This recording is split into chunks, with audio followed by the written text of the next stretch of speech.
আমি আগে কালার করে রাখছিলাম চিকেনটা।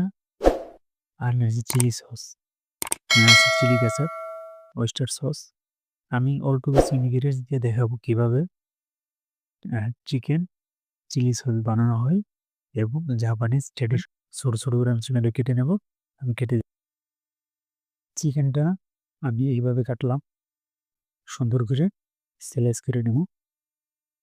এভাবে করলে চিকেনটা রাইসের সাথে সুন্দরভাবে চিকেনটা অ্যাডজাস্ট হবে, খেতেও সুন্দর হবে, সুন্দর পারফেক্ট হবে।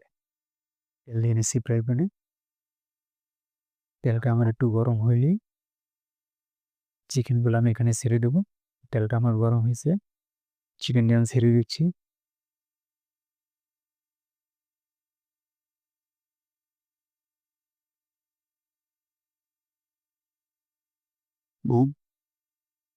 চিকেনগুলো এভাবে ভেজে দিতে হবে। সুন্দর করে আমি চিকেনগুলো ভেজে নেবো। আমি তো পানি দিয়ে দিচ্ছি, পানি দিয়ে ওই চিলি সসটা ঢেলে নিচ্ছি। আর একটু সস আছে,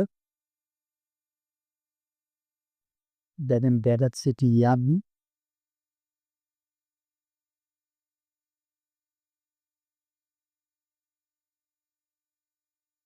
আমার চিকেনটা পারফেক্ট হয়ে গেছে। এই যে আমি এখানে রাইস নিচ্ছি, Japanese rice, steam rice.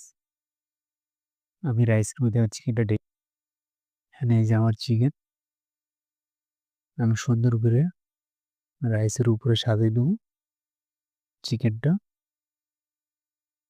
Wow, এই সস দিয়ে দেবো। এখন আমি দেখাচ্ছি আপনাদের চিকেন চিলি রাইস, চিকেন